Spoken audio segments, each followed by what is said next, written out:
All right, welcome to the Mental Health Toolbox podcast. My name is Patrick Martin, your host, and today we're going to be talking with Dr. Mia Eisenstadt, psychologist who specializes in parenting. Specifically, her research has been in fatherhood and the impact of fathers on child development. And so before we jump in, I'm going to share a little bit about her background. Dr. Mia is a psychologist, researcher, coach, and founder of the Fatherly app. She's on a mission to help others overcome difficult situations and get the most out of life. Dr. Mia has a PhD in child and adolescent mental health and is trained in coaching, reflective parenting, and dialogue methods. She studied at the Evidence Based Practice Unit, a partnership between the Anna Freud Center and UCL Brain Science in London. Over the past 10 years, Dr. Mia's research has focused on supporting child and family mental health and reducing the risk of mental health disorder in children and teenagers. Dr. Mia is passionate about fathers' mental health and well-being and the role that fathers play in supporting the well-being of their children and families.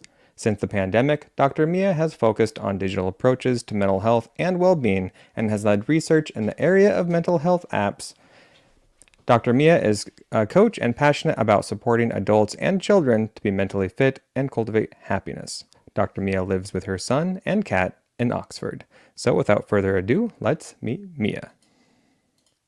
Hello, Mia, and welcome to the Mental Health Toolbox. Thank you so much for making time today to share your wisdom and expertise around the role of fathers and the mental health of children. So thank you. No problem. It's a pleasure to be here. Excellent, excellent. So, as we dive in, of course, we'll be talking about the wonderful, wonderful work you're doing in the health tech space, especially when it comes to the role of fathers, which is we already know is crucial. Anyone that knows the research around parenting knows that it plays a big role in child development. But we're wanting to definitely dive deep with you and I'm curious, I've had you on before, but if you could share with our audience a little bit about how you got into this specific work in your research. Absolutely. Yeah, I'm a mother myself, and I'm also aware about how, in general, I think in preparation for parenthood, which is a huge undertaking, as mums, we tend to get a little bit of more support from our communities and from the health system than dads. And so I had that personal experience, first of all. And then secondly, as part of my PhD research, I was interviewing a lot of young people and young people that were at risk of mental health difficulties or were experiencing a level of distress or anxiety in their lives. What I noticed was that some of the young people that were really struggling had really difficult circumstances at home, and particularly between their parents. There could have been a number of things going on, whether it was a divorce or a difficult custody battle or not getting to see one parent, or a lot of arguments, or parents sort of being married, but a lot of arguments and stress or financial difficulties that the parents were going through, or healthcare issues of the parents. And so it just became really clear to me how important parents are. And we know this from psychology anyway. We know that a secure base with your parents is really important to be mentally healthy and well, both as a baby and then a child and then an adolescent and then as a young person and as an adult. So it sort of sets us up through the life course. But what I felt was, even though there's so many tools out there for mums and for parents in general, there wasn't many tools, particularly online, that were purposely built just for dads. And of the excellent parenting programs there are, so there's many excellent parenting programs that are evidence-based, so they've been studied many times and they're supported in the literature. Often what happens is that most of those samples of parents that have gone through these very effective parenting programs tends to be mums. And obviously, even though that's excellent for children, it's only part of the story. Fathers have that important role to play in families and in co-parenting and parenting relationships as well. So I set up Fatherly working with lots of other dads and really valuable advisors, so that we could provide a bit more support to dads as well. Thank you so much for that background, Dr. Mia. I'm curious, why do you feel that fathers have historically shown less involvement in formal parenting classes, parenting education? Like, what do you think that's about? Yeah, I mean, it's a really tough question, and I think we're still, as researchers, I think we're still figuring it out. A lot of the healthcare systems are geared around the mum, and obviously, as mothers, we carry the baby, and there's a huge physical risk and a physical process in carrying babies, and a lot of the medical system is geared around supporting the mother and then the mother to give birth. But in the UK, actually, so when a mother gives birth in the UK, often the name of the dad isn't always captured. The details aren't captured in the way that mother's details are captured, and so there's this sort of reasons for doing that, but the focus is very much on the mother. And obviously the mother needs that support, but fathers have an important role to play as well, and especially as anyone who knows who's gone through a difficult birth where maybe the mother needs to recover. In the early, it's sometimes true that in the early hours of a baby's life, the father is the one with the baby because mum is recovering. So in those situations, dad, hospitals and perinatal care is very well set up to support dads as well, and recognize those dads as equal caregivers. But sometimes if a birth is actually a less complicated birth, then sometimes the dads may not be given the same role. And you have to remember that dads have really been in the delivery room since the 1970s. So before that, there was a kind of cultural expectation that dads might be in the waiting room, or they might be at the pub, or they may not even be at the hospital. So it's a very modern phenomenon for dads to be partners in the birth and to be really involved in the birth. And I think we're sort of catching up. And I think historically, a long time ago, probably, and this is something I need to research, and I'm not a historian, but I think historically, within Western medicine, probably the very first people involved in the study of obstetrics would have been male physicians and male medical researchers. So maybe the mother was seen as sort of the object of the study, and the child, and that was the focus. I can't back this up with research, and I'm not a historian. So, but it just occurred to me recently because I was at a conference and I was hearing this important scientist talk about breast cancer and working on breast cancer. And I was thinking, this is great. Men regularly work on breast cancer and women's reproductive health. And sometimes for me, as a woman working in men's mental health, sometimes people say, oh, why are you interested in men's mental health? Why, as a woman, why are you interested in supporting fathers? And then for me, it sort of seems obvious because fathers are really needed for a child's mental well-being and for their partners if they're married or together, for their partner's well-being. Everyone needs to be in it. The family is a living system, and everyone needs to be involved and supported in order for the family to be healthy. We're not separate units, So for me, being a woman working in the area of father's mental health seems just as equivalent to that scientist I saw who was working on breast cancer.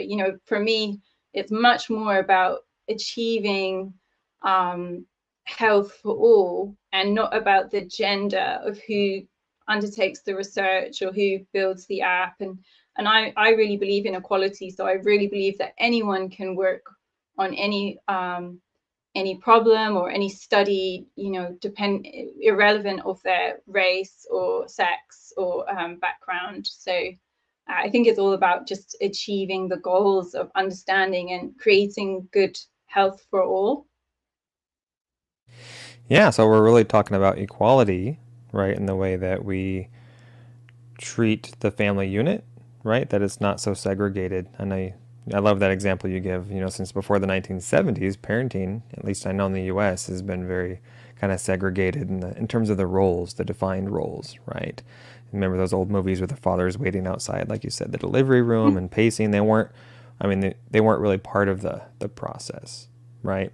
Where you have these very gender specific roles in terms of the domestic duties and that kind of thing. So it would make sense. So we're kind of talking about implicit bias, right? Maybe not outright bias in the the efforts made historically and involving as far as the research and how we look at the family unit. Right now, there seems to be this movement of this kind of enmeshed, right, shared duties, domestic responsibilities, but I'm still curious, like why this specific avenue of mental health for you? Because you could have gone down a number of avenues, right? When you're talking about mental health and child well-being, is there something close to your heart in terms of looking at the role of fathers in this field? Yeah, I think I was very lucky to have a very supportive dad. And I still am. He's still around. So I think I've been very aware how my dad has supported me through my life, and and I know that it's not a given to have a supportive dad. That I also am aware that I'm really lucky to have the kind of dad that like didn't criticize my weight or comment my appearance, or really was interested in my ideas. And I think like that's a real gift that you can give to a daughter. And equally, like I have brothers as well, and I've seen how my dad is a great dad to my brothers, and in different ways as well. But I think I just see it's really clear to me how some of the kind of achievements that I've made in my life, I've had my dad's support. And and I know that I don't know, I have it, I almost like I can visualize my life without my dad, and it's a very different path. Because I think some of the times where my dad sort of got my back, it's enabled me to kind of overcome things.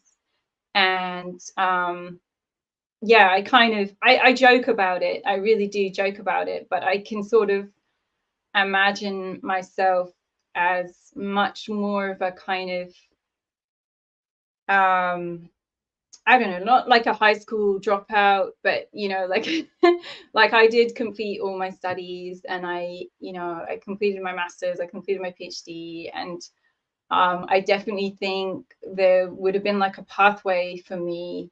I'm naturally a free spirit, so I think, and there's nothing wrong with being a free spirit, but I think if you're a free spirit that you have ambitions, then obviously you need that guidance and you need that support to be able to keep you on track. Otherwise, you can sort of get lost with the wind, right?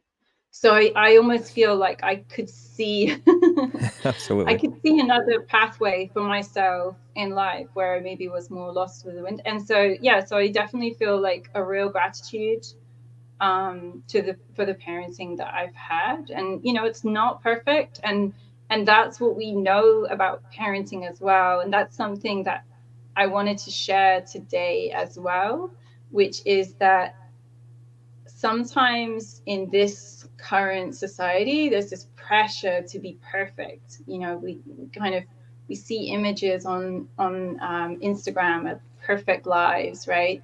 And in some things in our work, things need to be a very high standard. Like that's definitely the case in research, like in surgery. You want you want the perfectionist surgeon, don't you, before going into heart Right. surgery? You don't want the kind of 70% accurate surgeon, right? But in parenting, what the research shows is that actually imperfection is not good, and perfection is like, things need to be perfectly imperfect. So perfection is the enemy of the good. And actually what's needed is every time you make a mistake in parenting is to repair it. So there's this whole notion of mismatch and repair. So are you familiar with the still face experiment? I'm not actually. Okay, so there's a psychologist called Ed Tronick, and he did a very landmark study called the still-faced experiment. And when he did it, he didn't realize that it was going to really sort of change psychology, but actually it was very influential. So the still-faced experiment involves a mother. It could be a mother or it could be a father. So at the beginning they did it with mothers, and then they went on to do it with fathers. But so we take the mother. The mother looks at the baby, and normally the mother is kind of cooing and talking nicely to the baby, and the baby might be laughing and smiling. But then the mother looks at the baby and she's completely like still faced, no expression, blank, like a robot, basically. And the baby will start kind of trying to get the mother's attention. So the baby will start kind of waving, or like squirming, or maybe start crying or calling out to the mum. And the mum stays still faced, stays stony faced. And then the baby starts getting distressed because they're not getting attention from the mother, and the baby will start crying. And then the mum will come back the second time, and this time she'll be soothing the baby. Oh, did you get upset? And talking and cooing to the baby and smiling. And then the baby sort of hesitates a little bit, and then realizes, oh, actually everything's okay, and starts smiling. And this is the repair that Ed Tronick talks about. So what they realized was, before that they thought, oh, kind of the mother enables the baby to interact. Without the mother, the baby won't interact.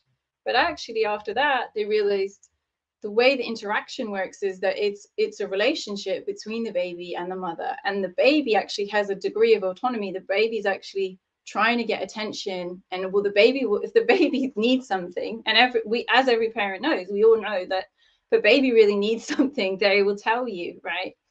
But what can happen, so in healthy development, the baby sort of makes a noise to get the attention of the mother, and then the mother responds, and sometimes the mother doesn't know what the baby needs because they can't articulate it.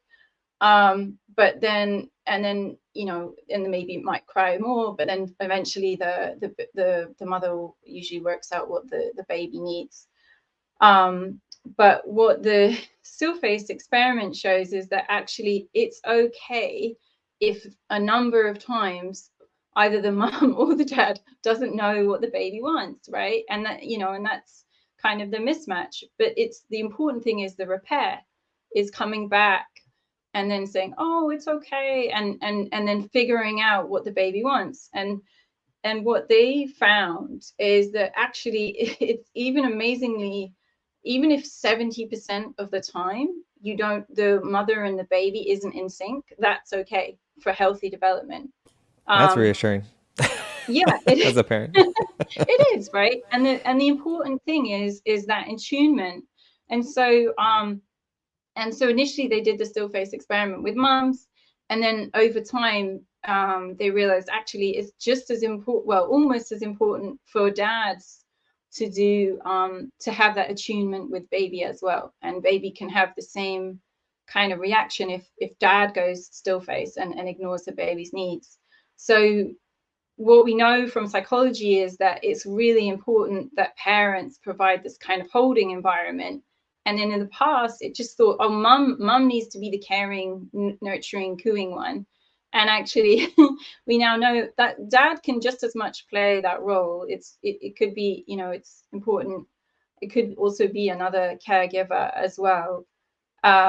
So the other thing, the reason this has come up in the news recently is obviously it's 2023. We all use our phones a lot. And so being on our phones means that if we're on our phone while we're with a baby, we're not creating that eye contact. So we can inadvertently create that stress on a baby, by that distress, by looking at our phones. So baby learns, their brain is like literally being wired in real time by trying to get the parents' attention, then having an interaction, and then learning. And then when the interaction doesn't work, they're learning as well. So that's the repair side. And what's the problem with now is that if I'm on my phone, or a dad is on their phone while trying to attune with baby, then baby can feel like, oh, I don't know if this caregiver is responding to me, so I need to, I don't know if this caregiver is going to sort of support me in my needs, so I need to self-soothe and sort of figure out my own needs, in which case that can be really actually harmful for babies, because it's this building block of future relationships to know, okay, if I'm in distress, I can reach out to someone else and they will respond and they will care, right? Whereas if from a very small age, babies learn, oh, I cried, but no one listened because they were looking at their phones, Wow, or that's pretty they were profound actually when you think about it, right? Because this I've heard of something called the love map, right? Which is how we learn how to give and receive affection, and that can have a lot to do with how we seek validation as adults, right? How we seek, that right, can lead to things like codependence and other problems. But we're talking here specifically about how we get our needs met, right? And so right. this is kind of the other side of that coin, it sounds like. Absolutely. So for the poor baby that feels like they can't get their needs met from a very young age, they're kind of having to self-parent from being tiny, right? And those are the people, it's not an exact science, but we can imagine that babies that and children that feel like their needs aren't going to be met at a young age, that it's much harder for them to feel as adults, okay, in this world, whether it's kind of social relationships, or I can get my needs met from the people around me. I trust the people around me to respond if I'm in distress or I'm having a problem. Or equally with like an intimate partner, it's harder to be like attuned to an intimate partner if, as a baby, they may have felt like they couldn't trust that caregiver to respond to their needs. And so, so if say you're a couple, whether it could be a same-sex couple, could be a heterosexual couple, but say there's two of you and you're both attending to baby's needs, it's like baby doubly gets the experience of like, oh, when I cry, people care, and I can feel confident, I can get my food, I can be warm, I can be loved, I can be entertained, I can be stimulated, I can have fun, I can be changed, and they can sort of learn. It's actually what Ed Tronick says is that it kind of, the mom and the dad or the caregivers are neuro architects. So by providing that holding environment, they're helping, the idea of neuroplasticity, which is that like the different sort of pathways of the brain are constantly sort of changing and can be changed and malleable. And so then the parents as neuro architects, we're sort of supporting the development of a healthy brain. Equally, if we had two very distracted parents that didn't kind of ignored baby's needs, then it's actually really, really negative for the brain. Obviously the brain, is highly adaptive, and it doesn't mean that, that's sort of irreversible damage, but that it's not setting up the baby for healthy development. So It's Wow, quite that's really powerful at fascinating that to early me. stage. Yeah, very fascinating. And so that begs the question to me, and you may not know the answer to this, which is perfectly fine, but I'm just curious. Do you know if there's any research that shows, like, once a child's received mixed messages from inconsistent parenting, right, about how they get their needs met, is there like a window of opportunity that parents have to correct, like you say, like to correct the ship, correct the course, right? I know you said that it's common to send mixed messages sometimes, but there's a lot of grace there. But how long is that grace period? Do you happen to have an idea, or is it indefinite? Is it always possible to correct? I don't know, but I would say it would like vary with the individual as well. So, and I do think it is something like as an adult, one could work on in therapy. But obviously it becomes harder to kind of draw like correlations between sort of adult behaviors and what happened in very kind of early in the early period. So yeah, so I can't give you like an exact number for that. Um, but I think we do need to like reassure ourselves that the brain is very plastic. So I do think it's possible to like relearn to sort of trust and bond with caregivers, and to trust that the caregivers in your system are capable of supporting you with your needs. And I guess, we're talking about very young babies, but you could equally kind of argue that sort of children that are going to sort of adoptive families or foster families, then, the children that have an experience, or teenagers even, have an experience of a safe holding environment where they can get their needs met and they can express feelings. And I guess actually that was the other thing I wanted to raise as well, because you talked about like pitfalls, and like what are the pitfalls that a dad, or it could be a parent or a caregiver, could make that sort of doesn't set up their child for positive well-being and mental health.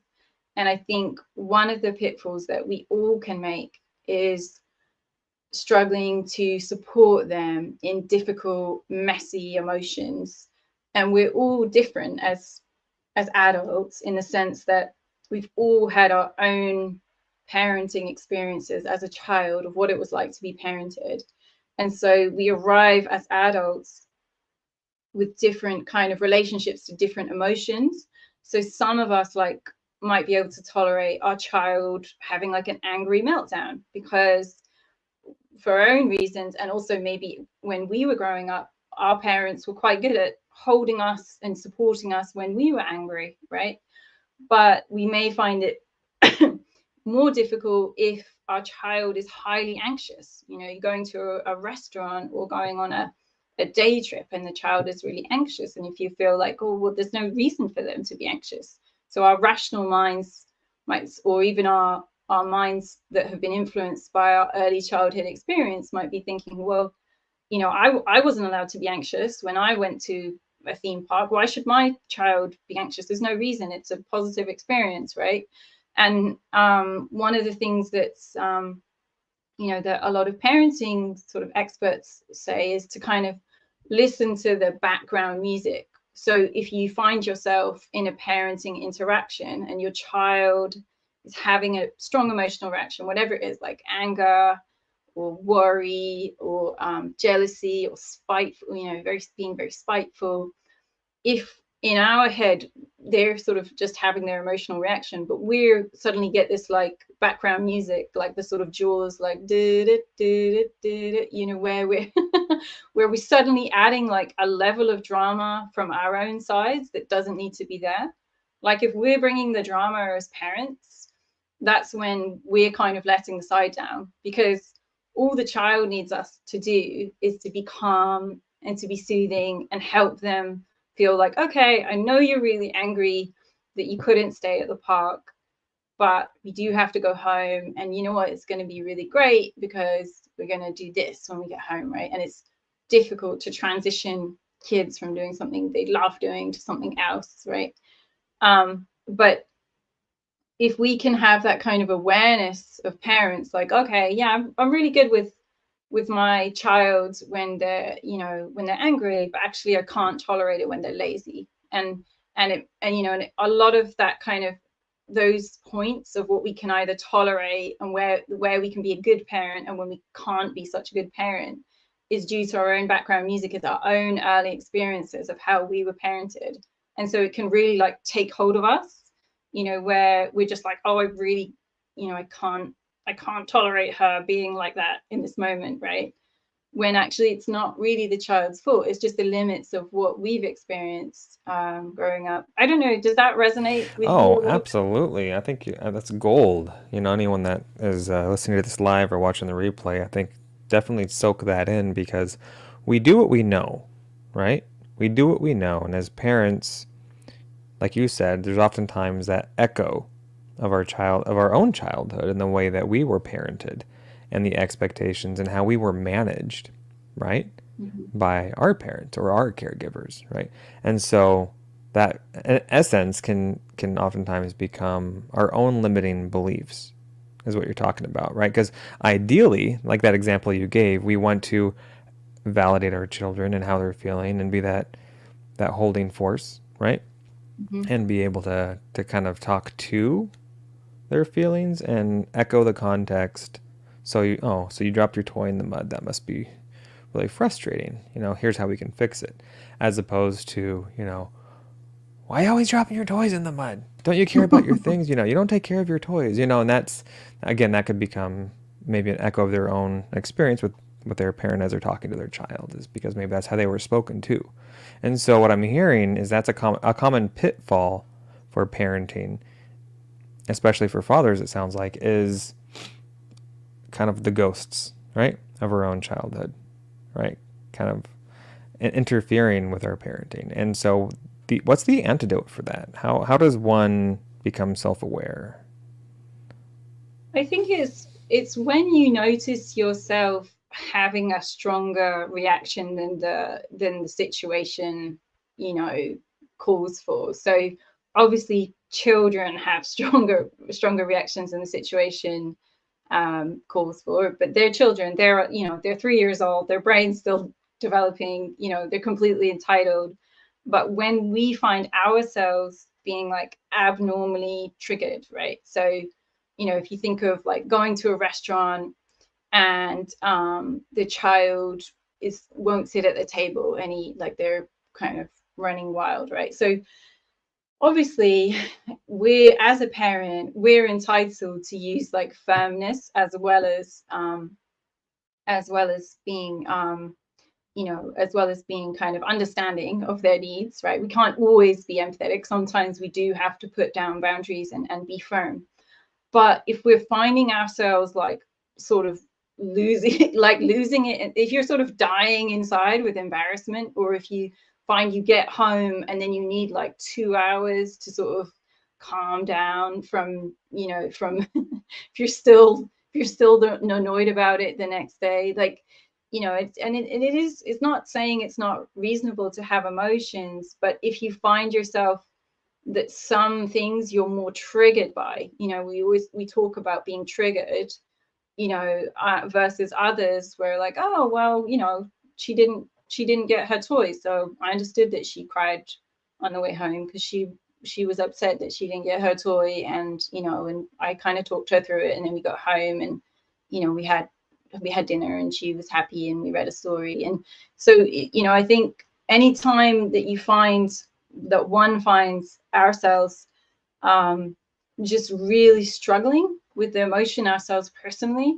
and I think it requires a little bit of self-reflection, and thinking about the different kinds of emotions there are, like, you know, whether it's jealousy, whether, you know, if we notice our child, you know, trying to sort of steal a toy from another child in the sandpit at the park, right? Which again, like, it's not good behavior. We need to intervene and have a chat with our child. But if we find ourselves still reeling over it the next day, right, or, you know, thinking about it in the evening, you know, and I think that's when it becomes like the telltale signs that it's sort of triggering our own experiences of not being supported through that emotion as a child, because some emotions are just too uncomfortable for some people, or in particular in previous generations where there wasn't such a big emphasis on kind of emotional intelligence and identifying emotions and being emotionally literate.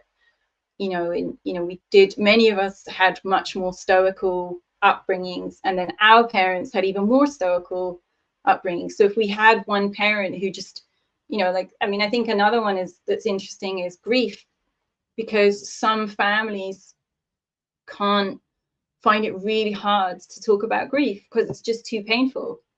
So, you might have grown up in a family where actually, like, if you had a tantrum, your parents supported you through it. But when your grandmother died, that no one actually asked you how you felt, because it was the family itself didn't think, okay, how is the child dealing with this?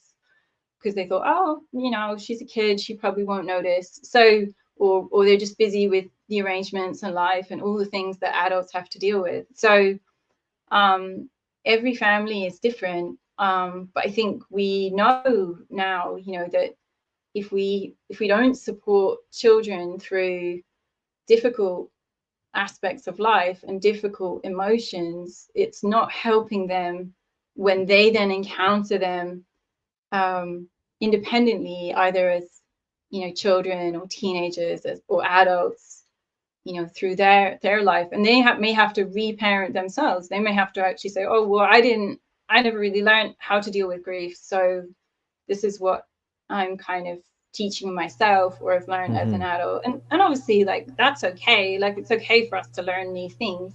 Sure. But what we know from the literature as well is that the more, as parents, for young children, the more we can support them to self-regulate their emotions, the more they're then independently able to regulate their emotions. And I think the worst, you're asking about pitfalls. And I think the one thing that, most parents we want to avoid is making a child feel like, emotions are too scary and too difficult to deal with, so I'm not going to be there with you in your emotions, and you're on your own, kid. Because then the poor child is growing up feeling like emotions are too big. I don't have the coping resources to deal with emotions. And then, it's not an exact science, but maybe a child is more likely to go towards numbing behaviors, escapism, drinking, things. When big emotions come up, they'll go towards ways of blocking it out, because it hasn't been modeled to them that feeling emotions is okay, and that it's temporary, and that we can get through it, and there's a nice other side to it. And I think when you see emotions as something that's natural, and we get to the other side, that's really healthy, and it stops us kind of going into these sort of escapism responses, or traumatic responses, or working even more because we can't deal with the reality, so we're just going to hide ourselves in our work, and all these things that actually lead to, like, very sort of unhealthy behaviors as adults that we can all fall into from time to time. Absolutely. Wow. That's such a water hose of information. It's a deep, deep Yes, subject. We're talking about our children and their mental health and our role as parents. And parenting is stressful, right? I mean, I think every parent struggles with parent guilt, and how, I'm sure every parent can relate to feeling like, oh man, I can't believe that came out of my mouth, or I can't believe I handled it that way. And like you said, there can be a lot of ruminating on our mistakes, or maybe how we handle things. But the upside here is there's a lot of opportunity for corrective experiences, right? A lot of yeah, opportunity to find teachable moments, right? To address these things, like to help children learn to self-regulate, how they make sense of the world, right? But it sounds like the more that if there's avoidance on the parents' part, or if there's a blind spot in terms of implicit bias, maybe the way they were raised, like you said, emotional intelligence, if that's not on their radar, if that's not a skill a parent learned, then sometimes that blind spot can be passed down to the children, right? And then, yeah, then they do have to, quote, reparent themselves. oftentimes in therapy or otherwise, to learn these skills, right? Because their needs aren't getting met that way, right? And that can lead, like you said, to other things like addiction, alcohol, other things that numb, which only further, arrest that development, right?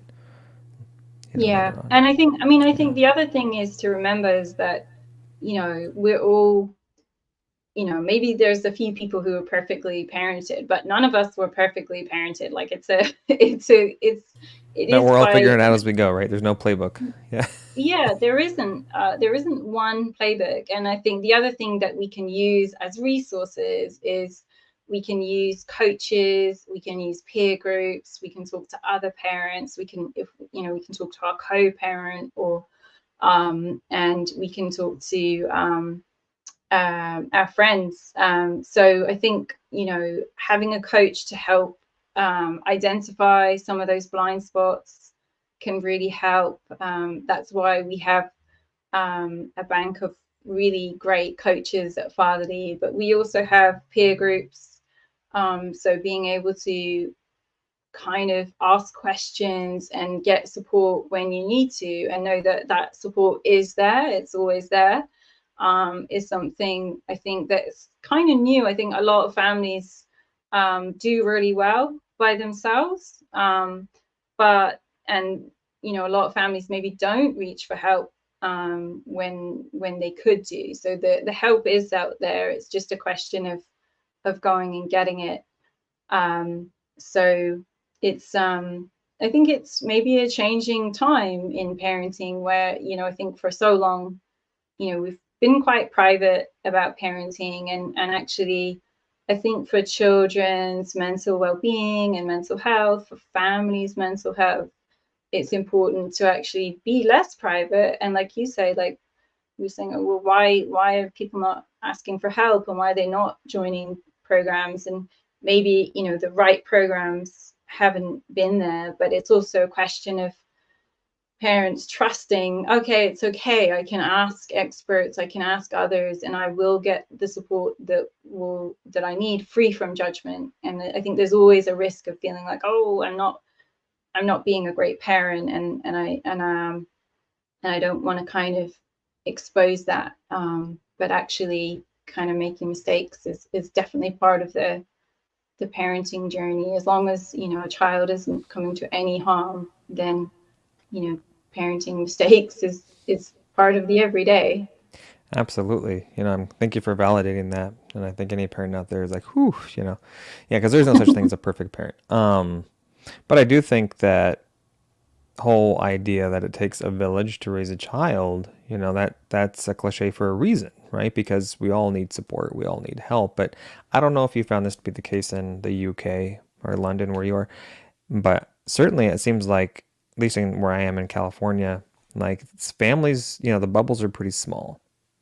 There's not oftentimes that village that we need. And so we haven't even opened the can of worms about single parenting yet. We've been talking about fathers, and we could talk a lot about the lack of, one of the primary caregivers in the household and the impact of that.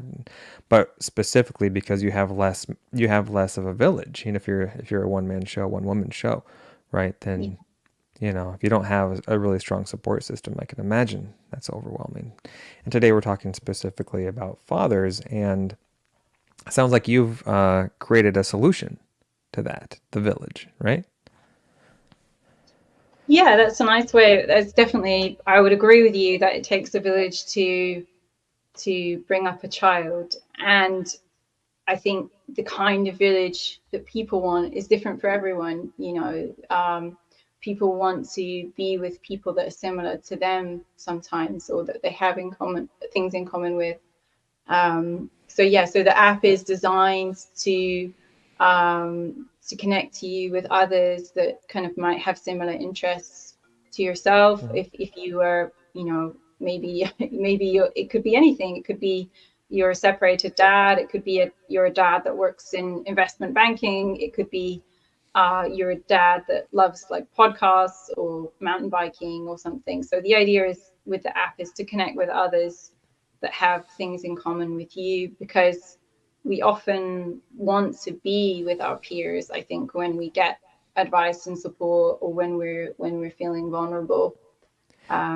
Absolutely. Because when I said village, I'm not implying that it's all for the child, because the parent needs a release valve, right? A parent needs a sounding board. A parent needs a community for their own mental health, because if the parent's mental health isn't in check, if they that puts them at risk of burnout and feeling overwhelmed, and like you said, that's oftentimes what leads to that kind of reactionary behavior with our children. Yeah, When our stress level is always up here, it doesn't take much to tip us over, right? I think so as well. I think it also, children are very responsive to how their parents are feeling, and if mom or dad is depressed or very stressed, it has an impact on children, especially young children.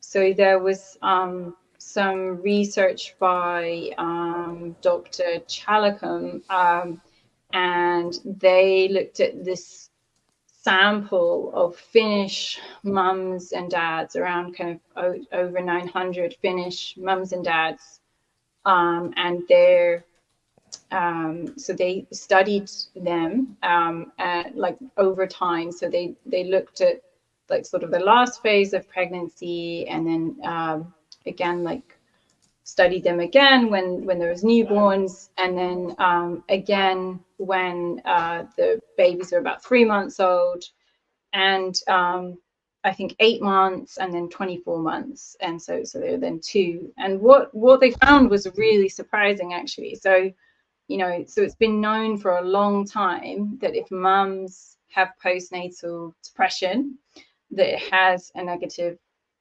effect on babies. So that's kind of, it's undisputed, it's well known.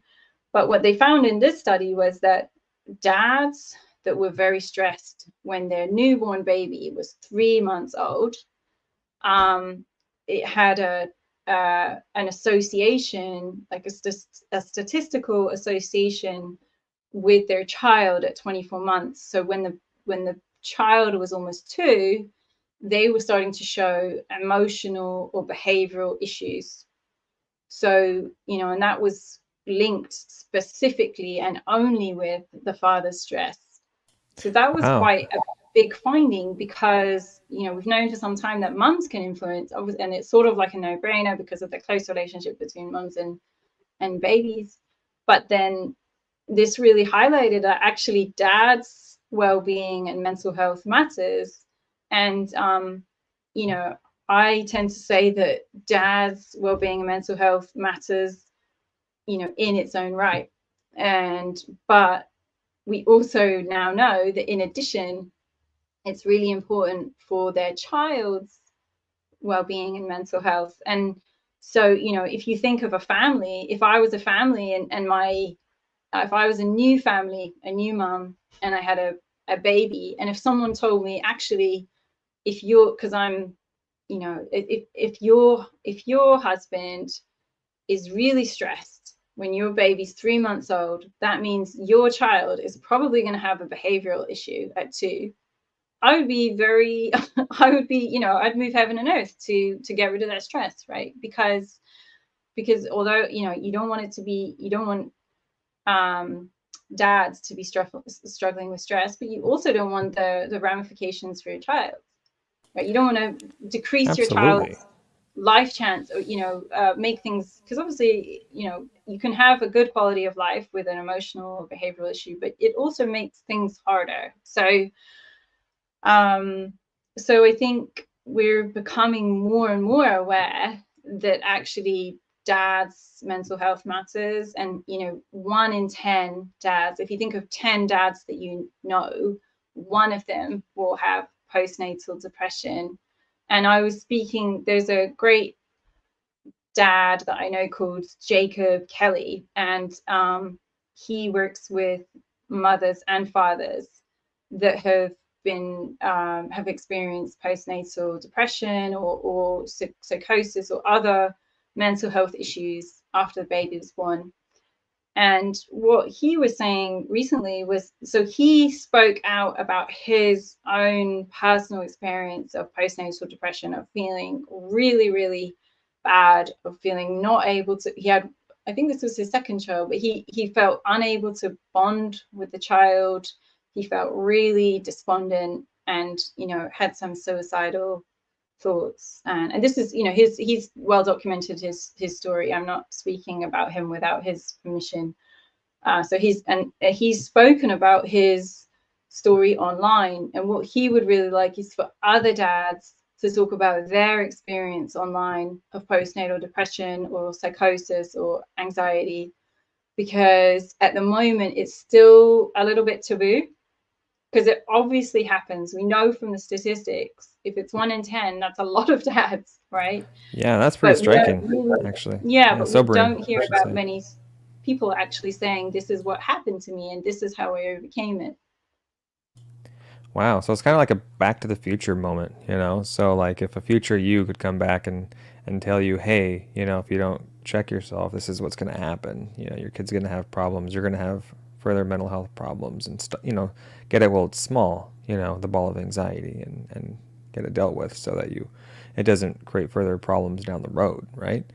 And so it goes I back to love that that whole metaphor. I love that metaphor. I feel like, yeah, I think you're right. Like, you know, psychological research throws up a lot of Back to the Future problems, right? If you know, if you knew what you know now, or if you know this from the research, what would we then do differently for dads, you know, 3 months after the baby's born? Like, would we, if we know it's so important, would we send a health visitor out?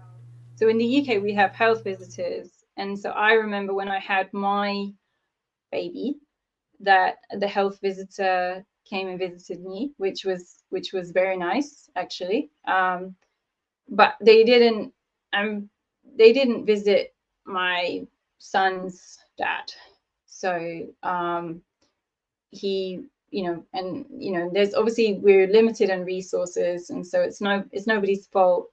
But it would suggest, given we know what we know now, that would be a good idea for 3 months maybe to ask, okay, how's the health of mum? How's the health of dad? How's the mental health of mum? How's the mental health of dad?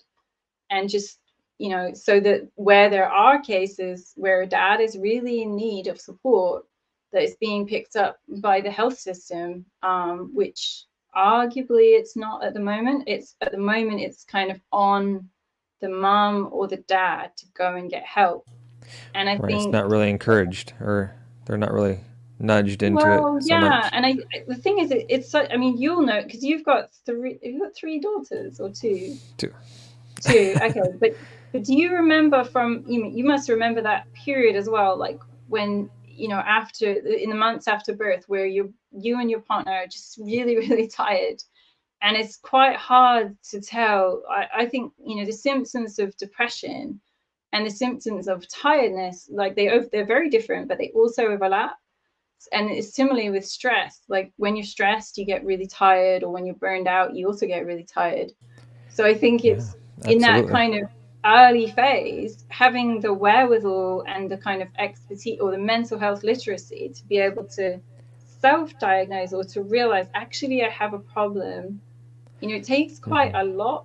I'm pretty sure I didn't have postnatal depression, but I do remember being absolutely exhausted, you know, and I remember having like really hazy days where, you know, the world just sort of flies past you, and you're just focused on making sure baby's okay and everyone gets to eat, and a few basic kind of life things happen, right? And, you know, maybe you have some visitors, and it's quite an unprecedented period of your life. You know, as you know, everyone says it does turn things upside down, and it's also, it's a very private time for the family. And so, you know, some people have easy babies and may have a very easy time of it, and then others may be really struggling with getting enough sleep and trying to negotiate how this new kind of triad works, this new relationship with, as a married couple or as a couple with a third person, where the third person needs to be priority, the baby needs to be priority. So then what does that mean for the existing kind of romantic, intimate relationship that was there already? It has to drastically change to accommodate So then what we're finding with some dads on the app is there's a real sense of loss there. You know, there's that sense of, I don't really get to spend as much time with my partner, and my partner seems busy, and my partner seems tired, and you know, what does this mean for our relationship? And so I think, you know, there's a lot to adjust to. Yeah, there's a lot to unpack for dads and any parent going through those changes, right? And I think it's easy for us to try and like internally normalize it and just be like, well, every parent feels this stress. It's just part of parenthood. But I think, like you said, having a sounding board, having a community, maybe having mandatory mental health checkups like we do physicals wouldn't be a bad idea. But having that 3 month mile mark sounds like a great starting point. Yeah, absolutely. And so, as far as the community that you've established, right, through Fatherly, what can a father expect when they dive into this app? Like what does that look like for them? So yeah, so this is the website rather than the app itself. But they can expect to find groups. They can find dads from their local city. They can find dads with things in common with them. So you were saying about single dads, or we also have, you know, groups for Danish dads, or dads of daughters, or stepdads. So they can expect to find groups with dads sort of like them, or if there isn't one that's like them, they can set up a group. They can also find articles and blogs. They can also ask a question. And so we have a lot of dads asking questions, and the questions sometimes we have a team of experts that inform the response from the Fatherly advice account. And so sometimes the responses are sort of best answered by that advice account, but then sometimes the question will engender a range of responses from dads. So there was a really nice question around kind of changing a diaper and techniques, and and I was amazed to see that there was like 5 or 6 different dads giving their own kind of personal technique around diapers that stopped getting peed in the face, and it was just Life amazing stories, to see. Right? That's great. It was amazing to see there were so many different kind of ways of dealing with that kind of common problem. And we have had some dads kind of make friends or find people in their area using the app. And then there's also coaches, experts, and therapists. So if wow, so you have it's fully carved out for the peer support and professional help. That's great. Yeah. And you have it both on Android and Apple, so that's wonderful. That's right. It's always a nice feat. Good. Yeah. Excellent. Yeah.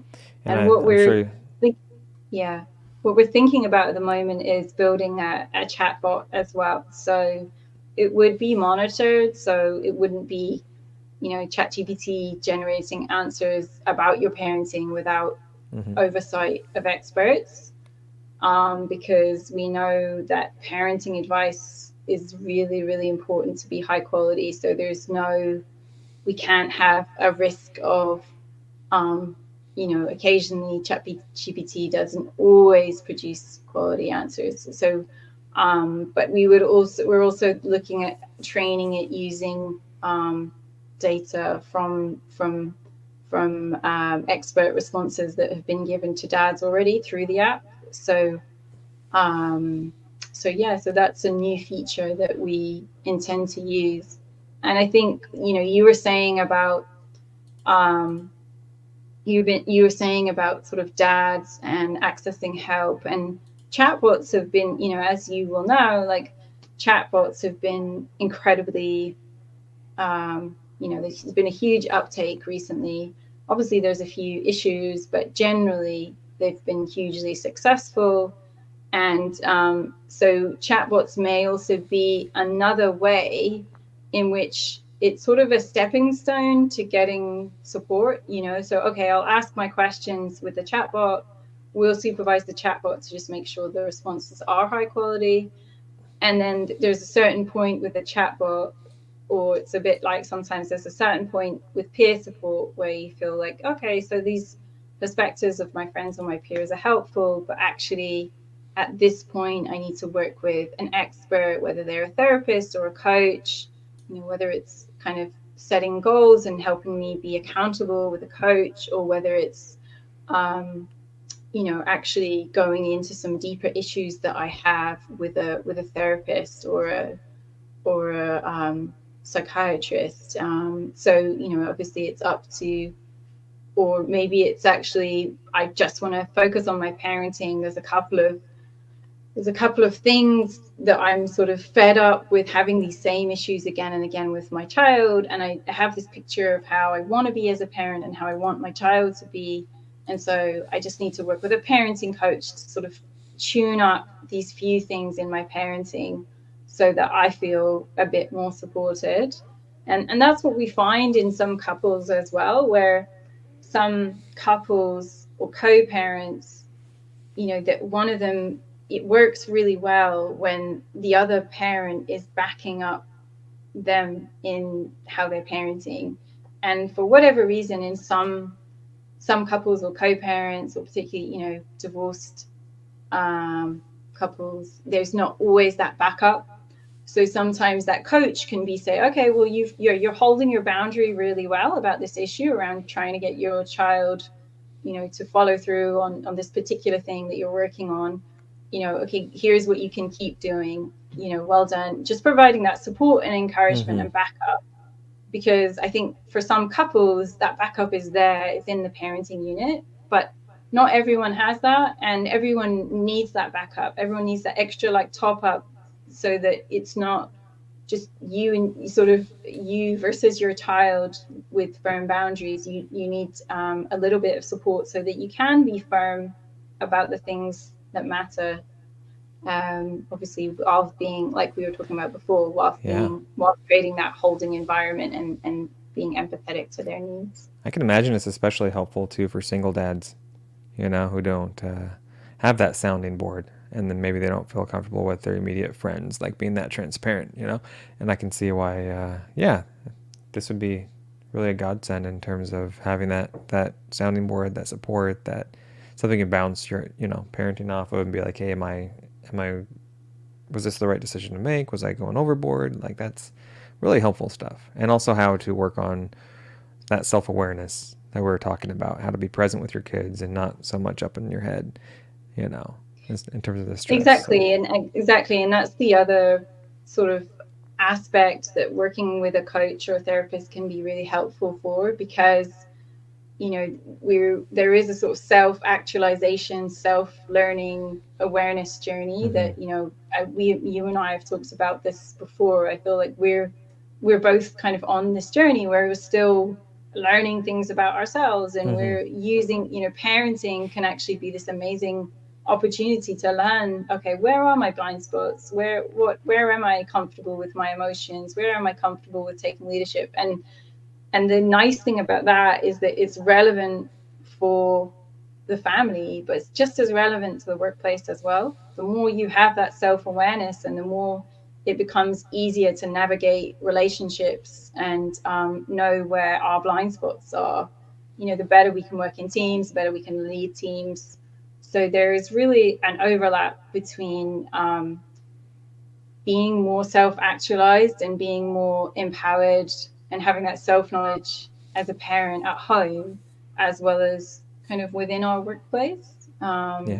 Absolutely. Which might be more of a private process, or it might be something that as a team, you can unlock a level of creativity or a level of kind of team performance, because you're creating a supportive holding environment in the team, just as you're creating that supportive holding environment at home. So that's how I see it anyway. So. It's wonderful the work you're doing. It's just fantastic, and creating this this special place for support for dads, and keep it up. You know, I know it's backed by a lot of research, and I know that's as a psychologist, that's forefront for you, and you've put a lot of heart and soul into this. And so thank you for the work you're doing. For those who want to learn more about what you're up to, they can always check out your Instagram, right? Yep, and we have the Very Team actively. Fatherly Instagram as well. So it's team_fatherly. This is my professional, personal Instagram, Excellent. which you're Okay. welcome to follow me on. Nice. And this is your LinkedIn, if anyone wants to see what you're up to with your professional stuff. And I'll be sure to link up to the Fatherly Instagram account in the show notes, okay? Excellent. Thank And you so much for having me. I've really enjoyed this conversation. I know I'm a little bit of a fountain of information I sometimes. love So it. It's thank so you for much. your Like, I just keep soaking it in. The more the better. So I just really appreciate you making time today to be on and share your words of wisdom. You're always welcome back on to, spread some more if you like down the road. Just tap my shoulder, okay? Yeah, thank you so much. And for anyone that's watching, I'm welcome to your feedback as well. So if you find my delivery style too much, I know I'm just really keen to sort of share a lot of information, and that's sort of how my brain is wired. But I'm very welcome if you to feedback. If you need information delivered in a different way, I'm happy to think about that as well. So Oh, I um, absolutely appreciate you being on. No, you're great. Don't change a thing. thanks, All Patrick. right. Thanks so much. With that, I thank you. You have a great week. Go ahead and hang out in the studio for a few minutes after. Make sure everything gets loaded and synced up.